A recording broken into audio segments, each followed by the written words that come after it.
Hello friends, welcome to Ashish Bailuji. Ashish Bailuji YouTube channel में आप सभी का स्वागत है। आज जो हम डिस्कस करने वाले हैं वो है topic regulation of gene expression. और ये topic class 12th NCERT text book का 6th चैप्टर यानी कि मोलिकुलर बेसिस ऑफ इनहेरिटेंस उसका 6th पार्ट होगा।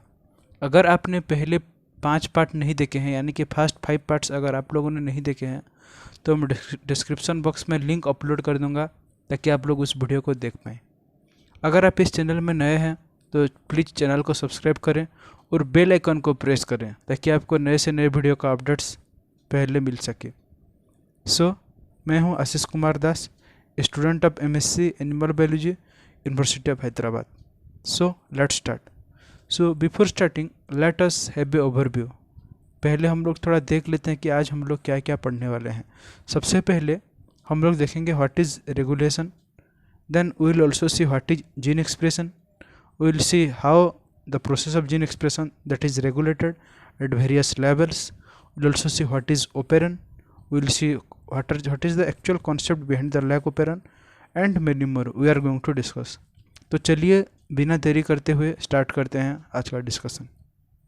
सबसे पहले रेगुलेशन, यानी कि रेगुलेशन मतलब क्या? Regulation means controlling something eight appropriate level, यानी कि कोई भी एक चीज़ अगर हो रहा है वो उसको हम लोग ऐसे मैनेज करेंगे, ऐसे कंट्रोल करेंगे ताकि वो ना ही ज़्यादा होगा ना ही कम होगा, तो उसको बोला जाता है रेगुलेशन। एंड फिर दूसरा टर्म आता है यहाँ पे जीन एक्सप्रेशन। जीन एक्सप्रेशन क्या है? यानी कि जैसे कि आप लोग जानते हैं according to that our central dogma, protein कैसे बनता है? पहले डीएनए से आरएनए बनेगा ट्रांसक्रिप्शन, और आरएनए से प्रोटीन बनेगा ट्रांसलेशन और प्रोटीन सिंथेसिस। कोई एक जीन अगर एक्सप्रेस हो रहा है तो as you know gene is the segment of DNA. अगर जीन एक्चुअली क्या है? डीएनए का ही सेगमेंट है। तो अगर जीन एक्सप्रेशन हो रहा है तो आरएनए बना रहा होगा, आरएनए प्रोटीन बना रहा होगा। कौन सा जीन, यानी कि कोई जीन कितना एक्सप्रेस होगा उसको रेगुलेट करना, यानी कि अप्रोप्रिएट अमाउंट में डिसाइड करना कि कितना प्रोटीन प्रोडक्ट बनेगा, कितना आरएनए बनेगा, वही होता है आपका regulation of gene expression. Regulation of A gene expression refers to a very broad term. This is a very broad term, okay, and there are number of concept according to this. That may occur at various level, और ये बहुत सारे level में हो सकता है। Considering that gene expression result in the formation of A polypeptide, जैसे कि हम लोग बोला आरएनए से ट्रांसलेशन, यानी कि आरएनए से ट्रांसलेशन के द्वारा बनेगा आपका protein. It can be regulated at several intervals और several levels. What are the levels we will see. In the eukaryotes the regulation can be exerted at the transcriptional level, यानी कि the formation of primary transcript. अगर एक DNA sequence है, DNA sequence से पहले transcription के द्वारा RNA बनेगा। अगर वो आरएनए नहीं बन रहा है, यानी कि उसका अगर ज़रूरत नहीं है तो वो नहीं बनेगा, यानी कि ट्रांसक्रिप्शन ही नहीं होगा। वो हो आपका transcriptional level, regulation at transcriptional level. Then processing level, जैसे कि हम लोग पढ़े यूकेरियोट्स में स्प्लिट जीन होता है, यानी कि exon intron exon intron. Splicing मतलब क्या हुआ? कोई एक डीएनए सेगमेंट का कोई एक आरएनए सेगमेंट का जो वो जिस प्रोटीन को कोड करने वाला था, अगर वो प्रोटीन नहीं है, यानी कि वो प्रोटीन फॉर्मेशन नहीं हो रहा है, तो क्या हुआ एक्चुअली वो, यानी कि हम लोग ये इन्फर कर सकते हैं कि वो सेगमेंट कट हो गया, यानी कि स्प्लाइस हो गया, यानी कि वो सेगमेंट को हम लोग रिमूव कर दिए, यानी कि सेल रिमूव कर दिया। वो होगा आपका प्रोसेसिंग लेवल और regulation of splicing. Then transport of mRNA from nucleus to cytoplasm, जैसे कि आप लोग जानते हैं, यानी कि ट्रांसक्रिप्शन होता है आपका न्यूक्लियस के अंदर, लेकिन ट्रांसलेशन होता है न्यूक्लियस के बाहर, यानी कि साइटोप्लाज्म में। जब एमआरएनए ट्रांसपोर्ट होगा फ्रॉम न्यूक्लियस टू साइटोप्लाज्म, उसी स्टेप में भी रेगुलेशन हो सकता है, यानी कि सेल को जिस आरएनए, यानी कि जिस प्रोटीन का ज़रूरत है उसी को कोड करने वाला आरएनए सेल से बाहर न्यूक्लियस से बाहर जाएगा, यानी कि एक्सपोर्ट आउट होगा, और यानी कि जिस प्रोटीन नहीं चाहिए उसको कोड करने वाला आरएनए सेल के बाहर नहीं जाएगा, यानी कि न्यूक्लियस के बाहर नहीं जाएगा। These are the levels. Then translational level, translation मतलब जैसे कि आप लोग जानते हैं प्रोटीन सिंथेसिस, तो जिस प्रोटीन का ज़रूरत नहीं है, यानी कि तो उस प्रोटीन को कोड करने वाला एमआरएनए उसका ट्रांसलेशन नहीं होगा। These are the various steps that is the associated with the regulation of gene expression, and regulation of gene expression can occur at these levels. So you have to remember this: transcriptional level, processing level, transport of mRNA from nucleus to cytoplasm, and translational level. So the genes in a cell are expressed to perform particular function or set of function, यानी कि कोई एक gene का एक particular function होता है जिनसे RNA बनेगा, आरएनए से प्रोटीन, और प्रोटीन में भी स्ट्रक्चरल रोल, यानी कि हो गया आपका एक्टिन मायोसिन हो गया, हीमोग्लोबिन हो गया, यानी कि केराटिन हो गया आपका, हेयर, हॉर्न्स, नेल्स, हुप्स, ये सब में होता है। तो उसका एक पर्टिकुलर फंक्शन है और एक से ज़्यादा फंक्शन भी हो सकता है, a set of function. For example, there is an enzyme that is beta galactosidase in E. coli. So as the name suggests, galactosidase means it must be acting on that is sugar molecule. So enzyme beta galactosidase is synthesized by E. coli. So E. coli is that is the bacterium that produce the enzyme beta galactosidase. इसका काम क्या है? The hydrolysis of disaccharide, कोई भी एक disaccharide का hydrolysis, यानी कि लैक्टोज का यहाँ पे।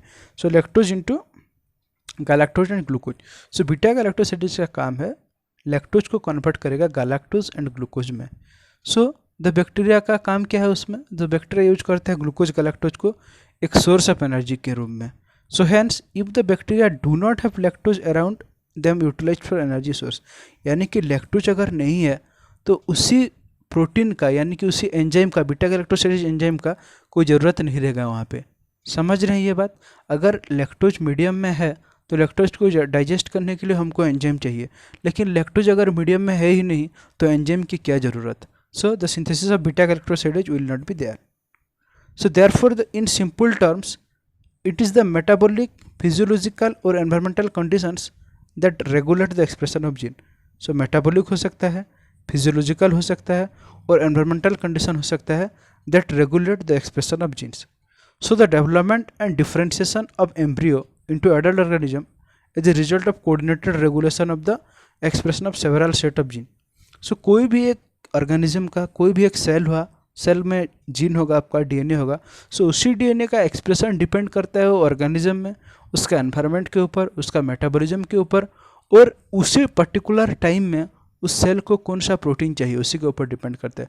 सो the development of the zygote, यानी कि to form the complete child और foetus, you can say this is the coordinated regulation, यानी कि the regulation is coordinated in a proper manner to ensure a proper baby. Okay, so several sets of gene are involved in this process. So you'll learn about this in higher classes in developmental biology. So what happens in prokaryotes? The control of rate of transcriptional initiation is the predominant site for control of gene expression. So the rate of transcriptional initiation, जैसे कि आप लोग जानते हैं transcription का 3 steps होता है, initiation, initiation, elongation and termination. So the rate of transcriptional initiation, यानी कि जो ट्रांसक्रिप्शन जो इनिशिएट हो रहा है उसका रेट कितना है। जिस जीन का बहुत ज़्यादा ज़रूरत होगा सेल को, ऑब्वियसली उसका रेट बहुत फास्ट होगा, यानी कि रेट ऑफ ट्रांसक्रिप्शनल इनिशिएशन का बात हो रहा है यहाँ पे।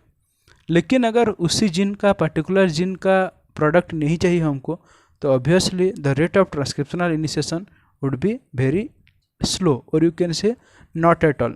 The transcription will not be there. So in a transcription unit, what happens in a transcription unit? The activity of RNA polymerase at a given promoter in turn is regulated by interaction with an accessory protein which affect its ability to recognize start sites. So what happens, जैसे कि आप लोग जानते हैं promoter रहता है आपका, यानी कि आपका जो ट्रांसक्रिप्शन यूनिट है प्रोमोटर रहता है, स्ट्रक्चरल जीन रहता है, और रहता है आपका टर्मिनेटर। सो ये हमने डिस्कस किया है पूरा डिटेल्स में इन ट्रांसक्रिप्शन, सारा लिंक मेंशन रहेगा आपका डिस्क्रिप्शन बॉक्स में। So these regulatory proteins, so which are the regulatory proteins? So these are the accessory proteins which interact with the promoter, okay which interact with the RNA polymerase. Okay, so RNA polymerase के साथ interact करता है कौन सा? जो आपका regulatory protein है। And that's what happens, then they will appropriately recognize the promoter such that they can start, यानी कि RNA polymerase can start। अगर कुछ प्रोटीन बाइंड हुआ यानी कि RNA polymerase के साथ और उसको मदद नहीं मिल रहा है बाइंड करने के लिए प्रोमोटर के साथ, तो बाइंड नहीं करेगा। सो what happens, the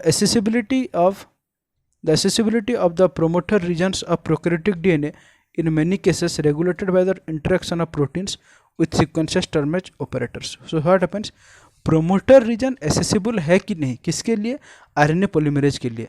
so the accessibility of the promoter reason of prokaryotic DNA in many cases regulated by interaction of proteins with operator. So promoter region RNA polymerase को available होगा कि नहीं, accessible होगा कि नहीं, वो डिपेंड करता है किसके साथ, this depends on interaction of the regulatory proteins with the sequence called as operator. So operator is another sequence, promoter के पास ही रहता है वो, और प्रोमोटर के साथ आरएनए पॉलीमरेज का बाइंडिंग होगा कि नहीं, वो कौन डिटरमिन करता है, वो डिटरमिन करता है interaction of the regulatory proteins with the operator. Okay, so regulatory protein का इंटरेक्शन कैसा हो रहा है ऑपरेटर के साथ, उसी के ऊपर डिपेंड करता है प्रोमोटर बाइंड करेगा या नहीं। So the operator region is adjacent to the promoter region, promoter elements जैसे कि मैं बताया in most operons, and in most cases the sequence of the operator bind to repressor protein. So what happens, मैंने जैसे ही पहले बताया operon concept आपका। So the operator region is adjacent to the promoter element in most operon, बहुत सारा case में promoter operator region पास पास रहते हैं। मैंने दिखाऊंगा आपको उसका पिक्चर, उसका डायग्राम में दिखाऊंगा। Then in most cases what happens, the sequence of the operator binds a repressor protein, यानी कि ऑपरेटर का जो सीक्वेंस है उसके साथ एक रिप्रेसर प्रोटीन आके बाइंड करता है। तो अगर वहाँ पे रिप्रेशन प्रोटीन आके बाइंड करेगा, ऑब्वियसली द नाम ही बता रहा है, जैसे नाम वैसे काम। सो रिप्रेसर प्रोटीन बता रहा है वो क्या, यानी रिप्रेसर प्रोटीन का काम है वो ट्रांसक्रिप्शन को रिप्रेस कर देगा, यानी कि ट्रांसक्रिप्शन नहीं हो पाएगा जैसे होना था। So each operon has its specific operator and specific repressor, हर एक ओपेरन का स्पेसिफिक ऑपरेटर रहता है, स्पेसिफिक रिप्रेसर रहता है। For example lac operon is present only in the, lac operator is present only in the lac operon and it interact specifically with the lac repressor only. So यहाँ पे question आता है, operator repressor ये सब तो operon का part है। Operon क्या है? सो ओपेरन इज द सेट, यानी कि this is the complete set having the repressor, having the promoter, having the operator and the structural genes. Okay, so this is the operon, यानी कि this is the segment of DNA you can say, or the sequence of DNA having the operator, repressor यानी कि repressor protein बनेगा जो, promoter, structural gene that is coding for the enzymes etc. So here the comes the concept of lac operon. So the elucidation of lac operon, जैसे कि इल्यूसिडेशन हुआ था सबसे पहले बताए थे दो जेनेटिसिस्ट जिनका नाम था फ्रैंकोइस जैकब, वो biochemist, François Jacob geneticist and the biochemist Jacques Monod और Jacques Monod. So they were first to elucidate a transcriptionally regulated system, यानी कि ट्रांसक्रिप्शनल रेगुलेटेड सिस्टम मतलब उसी जीन, जो जीन वहाँ पे है उसका regulation occurring at the level of transcription. So in lac operon what happens? Lac refers to the lactose, a polycystonic structural gene. Polycystonic means एक ही आरएनए में बहुत सारा क्या रहेगा, प्रोटीन कोडिंग सेगमेंट रहेगा, यानी कि एक ही आरएनए एक से ज़्यादा प्रोटीन बनेगा यहाँ पे। So this is regulated by the common promoter and regulatory genes. So such arrangement is very common in bacteria and referred to as operon. So the arrangement of the polycystonic structural gene along with the promoter and the operator is called as operon.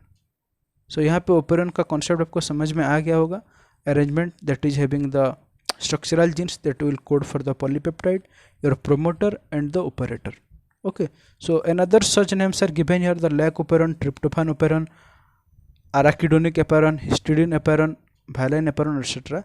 So here we will restrict our discussion only to lac operon. So the lac operon consists of one regulatory gene, the I gene. So here I यहाँ पे आ रहा है, I is coming from the word inhibitor. So यहाँ पे आप लोग देख सकते हैं क्या क्या है, आपका P है आपका, then आपका I है, this is the I is from inhibitor, then P is the promoter here, then this is your O is your operator.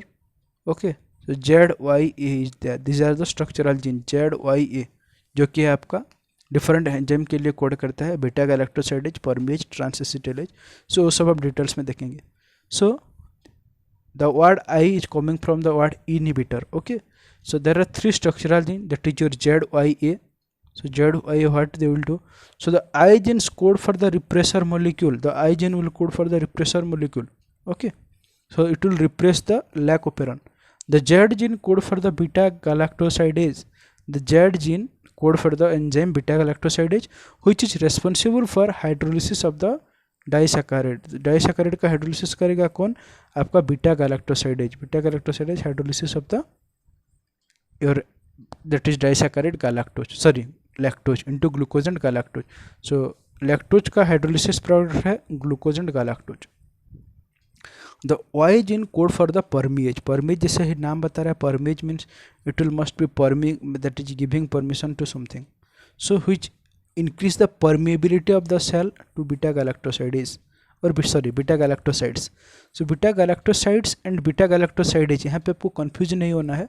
So galactosidase is the enzyme and beta galactoside is the sugar molecule, disaccharide molecule. Okay, so which increase the permeability of the cell into beta galactosides. The A gene code for the trans-acetylase. Okay, so this code for trans-acetylase that will transfer the acetyl group. So here all the three genes product in lac operon are required for the metabolism of lactose. So जो तीन gene है आपका Z, Y, A, these are the three genes, but they are in same mRNA. That's why they are called as polycistronic. So in most of the bacterial system, the gene arrangement is polycistronic, whereas in eukaryotes the arrangement is monocistronic. So in most other operons as well, the genes present in the operon are needed together to function the same और related metabolic pathway. सो यहाँ पे आप लोग operon का concept में एक चीज़ add कर सकते हैं जो कि है they are involve in a common function और metabolism of a common substrate, जैसे कि यहाँ पे मेटाबॉलिज्म ऑफ लैक्टोज. सो यहाँ पे आप लोग देख सकते हैं I is the coding for repressor molecule, repressor mRNA. So after translation the repressor mRNA will form the repressor and the repressor is going and binding with the operator. So here the repression binds to the operator region and prevent the RNA polymerase from transcribing the operon. So जैसे ही आके आपका repressor molecule bind कर देगा यहाँ पे operator के साथ, RNA polymerase bind नहीं कर पाएगा कहाँ पे? प्रोमोटर के साथ. सो इसीलिए जो Z, Y, A तीन जीन का आपका चाहिए था ट्रांसक्रिप्शन होना. ट्रांसक्रिप्शन होने के बाद RNA बनेगा, RNA से प्रोटीन बनेगा, यानी कि तीनों एंजाइम बनेंगे, बीटा गैलेक्टोसाइडेज, परमीएज, ट्रांस-एसिटिलेज, ये सब नहीं हो पाएगा. So this is the normal case, यानी कि नेचुरल कंडीशन यहाँ पे बोल सकते हैं नॉर्मल कंडीशन. फिर यहाँ पे आ गया आपका inducer molecule. So what the inducer molecule is doing, यहाँ पे देखिए आई जो है आपका इनहिबिटर कोड कर रहा है repressor molecule, repressor mRNA. Repressor mRNA के साथ आपका बन रहा है रिप्रेसर प्रोटीन. सो रिप्रेसर प्रोटीन के साथ जब इंड्यूसर बाइंड कर रहा है, यहाँ पे आप लोग देख सकते हैं. So inactive repressor is there, the repressor is becoming inactive. So repressor अगर इनएक्टिव हो जाएगा तो अपना नॉर्मल काम कर पाएगा क्या? नहीं, क्योंकि अब उसका एक्टिविटी लूज हो गया, वो अपना नॉर्मल काम नहीं कर पाएगा. सो यहाँ पे आपका जो RNA पोलीमरेज बाइंड करना था प्रोमोटर के साथ, वो आके आराम से बाइंड कर सकता है प्रोमोटर रीजन में. सो अगर प्रोमोटर रीजन में बाइंड किया, नॉर्मली उसका ट्रांसक्रिप्शन होगा. Z, Y, A जो जीन तीनों ट्रांसक्रिप्शन होकर लैक mRNA बन रहा है. सो देखिए यहाँ पे तीन जीन Z, Y और A तीनों एक ही mRNA बना रहे हैं, that is the lac mRNA. That's this is called polycistronic. लेकिन यूकैरियोट्स में ऐसा नहीं होता है, हर एक जीन के लिए अलग अलग mRNA बनता है.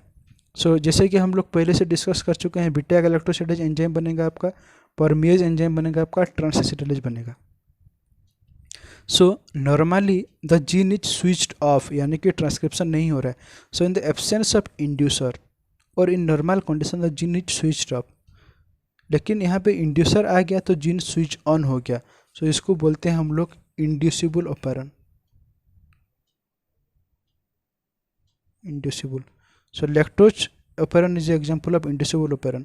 लेकिन कुछ केस में क्या होता है, आपका ट्रिप्टोफान केस में अपोजिट होता है. ट्रिप्टोफान केस में नॉर्मली वो स्विच ऑन रहता है, लेकिन ट्रिप्टोफान का प्रेजेंस में स्विच ऑफ रहता है. सो इसको बोला जाता है रिप्रेसिबल ऑपरेरन. इसको याद रखिएगा, repressible operon is your tryptophan operon, inducible operon is your lac operon. So you must remember this. So lactose is the substrate for the enzyme that is beta galactosidase. इसीलिए अगर लैक्टोज रहेगा तभी हमको beta galactosidase का जरूरत पड़ेगा, परमीज का जरूरत पड़ेगा. So and it regulate switching on and off the operon. So which one is regulating? Lactose is regulating. So that's why this is called as inducer. So inducer will bind with the repressor and it is inducing the process. That's why this is called as inducer. So in the absence of the preferred carbon source like glucose, okay, the lactose is provided in the growth medium for the bacteria. So अगर glucose नहीं है, glucose is the best source यानी कि preferred source of carbon. अगर glucose नहीं है, अगर lactose मिल रहा है, so lactose is transported into the cell through the action of permease. However, remember that a very low level of the expression of lac operon has to be present in the cell all the time. लेकिन low level of lactose हमेशा रहता है, इसीलिए low level में हमेशा तीनों जो enzyme है आपका बीटा गैलेक्टोसाइडेज, परमेज, ट्रांसएसिटिलेज बनता रहता है. लेकिन अगर क्या होगा, अगर प्रोसेस टोटली नहीं होगा तो ऑफ हो जाएगा. So otherwise the lactose cannot enter the cell. अगर बिल्कुल वो प्रोसेस ऑफ रहेगा, लैक्टोज अंदर नहीं अलग कैसे नहीं हो सकता है, इसीलिए नहीं हो सकता कि जो परमेज एंजाइम जो है आपका, वो अगर बिल्कुल नहीं रहेगा तो lactose cannot enter, lactose can't enter. So the lactose then induces the operon in the following manner. जैसे कि हमने यहाँ पे देखा कैसे इंड्यूसेस हो रहा है, यहाँ पे देख सकते हैं.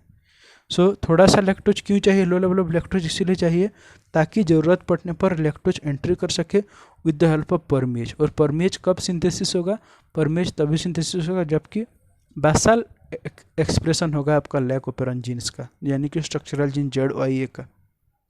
सो the repressor of operon is the synthesized all the time constitutively. So repressor हमेशा बनता रहता है यहाँ पे.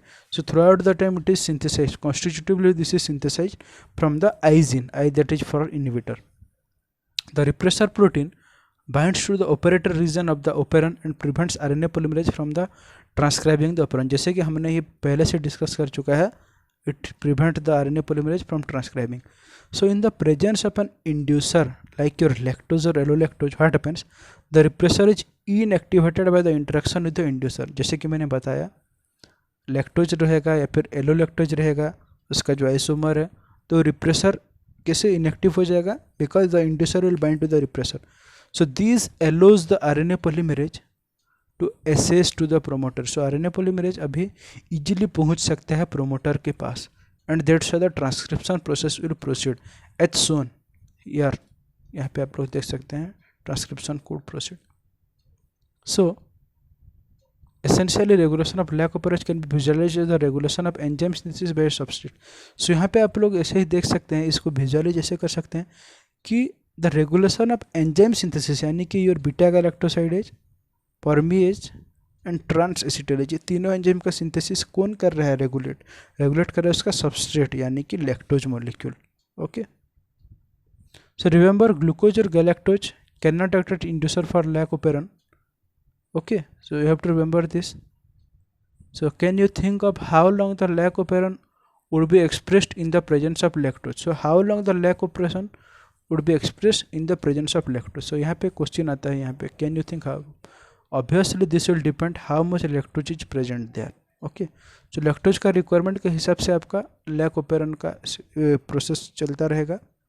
बहुत सारा लैक्टोज है अगर, तो उसको फुलफिल करने के लिए यानी कि लैक्टोज को डाइजेस्ट करने के लिए प्रोसेस चलेगा. लेकिन वहाँ पे जब सेचुरेशन आ जाएगा यानी कि बैक्टीरिया को जितना लैक्टोज चाहिए था उतना लैक्टोज मिल गया, तो लैक ओपेरन चालू नहीं होगा, लैक ओपेरन भी बंद हो जाएगा. So the regulation of lac operon by the repressor is called as negative regulation. So repressor के साथ रेगुलेशन जो हो रहा है उसको नेगेटिव रेगुलेशन बोलते हैं. So lac operon is also under the positive regulation. Okay, this is also under the positive regulation, but this is beyond scope of discussion at this level. हमारा लेवल में यानी कि क्लास 12th का level में, higher secondary level में इतना जानना बहुत है कि that is the regulation we have studied is the negative regulation, यानी कि रिप्रेसर के द्वारा उसका रेगुलेशन हो रहा है. So this is all for today. Thanks for your time. Take care. Bye bye.